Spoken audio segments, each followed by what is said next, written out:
This past week, I traveled to Israel with our Director of Lifelong Learning, Dr. Gabby Raskovsky, to film a documentary called How Soon They Fly, the remarkable story of Israel's rebuild. What we expected to find, however, was completely different from what we witnessed and encountered. We believed that we would see a united nation, a people strengthened in their resolve to live each day with conviction and purpose. And while we did meet many people full of hope and individuals and organizations doing incredible work to move the country forward, we also saw firsthand the dark and often untold story of the aftermath of trauma, one that will last an eternity and be passed down through the generations that follow. We watched as people marched through the streets carrying signs with the faces of hostages and saw the reactions of people sitting in bars and restaurants who yelled, "Enough already!" We witnessed the tensions boil over as fights broke out in the street between supporters of the government and those who feel the government has abandoned them and their families. We met wives who've threatened divorce if their husbands don't return from serving in the reserve forces, and children who go to bed wiping tears from their small cheeks as they desperately wish for their parents to come home.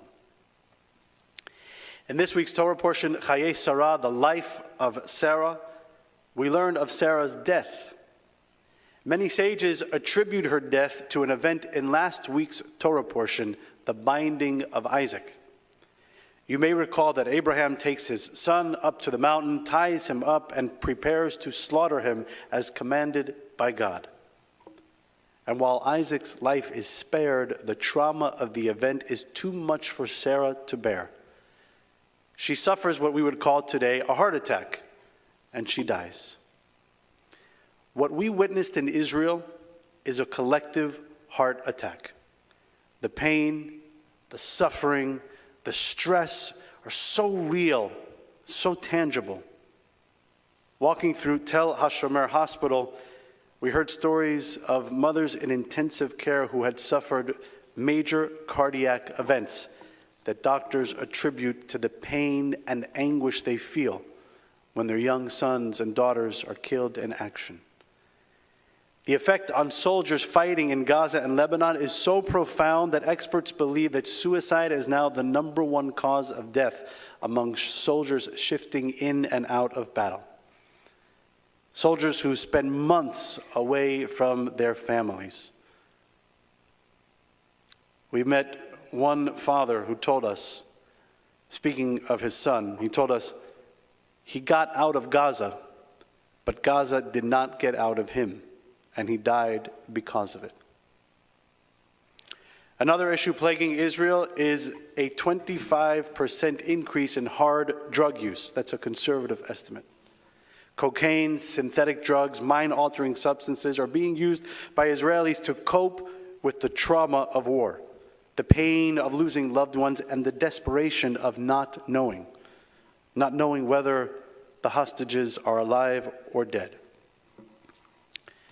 One of the people we interviewed is the nephew of Avraham Munder. The entire Munder family was kidnapped, and three of the family members were returned. But Avraham's nephew said, "My uncle came back from captivity in a body bag. What do you expect me to do? I smoke, I drink, I don't think I can make it anymore." It was clear from our experience that the people of Israel are living through their Chayei Sarah moment. They are afflicted with wounds so deep it is simply too much to bear. There is, however, a parallel message in the Parsha. You see, the life of Sarah begins with the story of her death. It is an instructive. Life continues after death. We affirm life in the face of death, and that is exactly what many Israelis are doing right now. We met a young woman from Kibbutz Kfar Aza where 64 people were murdered, including her parents. When we asked her where her strength comes from, how she finds courage to wake up each day, she reflected on her parents' lives and told us that she sees her parents in the eyes of her daughter and in the light of her soon-to-be-born baby boy. Across the country, we encountered people who, through their grief, have found new ways to engage with their pain, to find healthy ground to stand on, to build a foundation of life-affirming rituals for their families. This became clear during our visit to the Sderot Indoor Playground, a covered facility that serves as a bomb shelter. Even as rockets fall, children can play safely inside, drowning out the noise and the harshness of the world around them.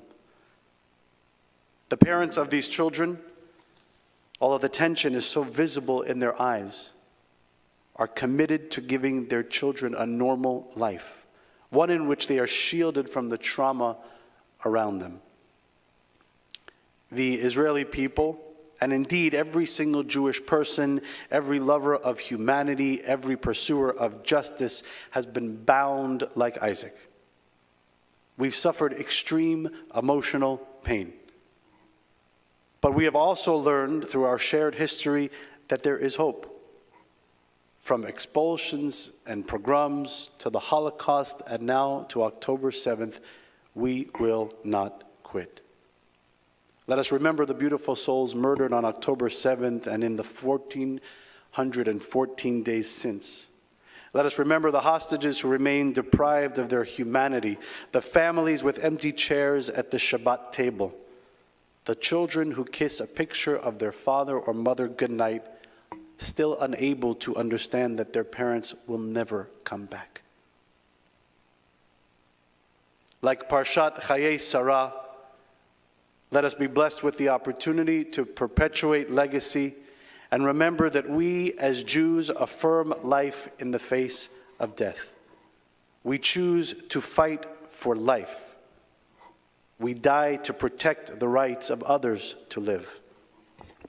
You know, I keep saying we, but the fact is we haven't done that. We sit and we watch. We support. We travel to Israel. We support the economy, we send money, we attend gala fundraisers, and some of us volunteer our time. This should never be diminished or minimized. The appreciation and the gratitude of the Israeli people for our support is immense. But we do not sling a rifle over our shoulders. We do not leave our families. We do not run toward bullet fire. We do not do as my friends in Israel who are my age, 42 years old, and have 3 children who have uniforms that can't fit because their stomachs have expanded. We don't put on those uniforms and go into battle. They do that. Those Israeli soldiers who choose to return, who volunteer for the reserve forces, who said to themselves, this is what I have been called to do. This is what I must do. They live by the heat of Parshat Chayei Sarah, ensuring that in death we find renewed optimism and strength. We look forward to sharing our film with you when it is ready so that you too can hear those stories, feel the deep pain, and also rejoice in the tremendous work of truly amazing people. Until then, let us pray for the ability to live another day. Shabbat Shalom.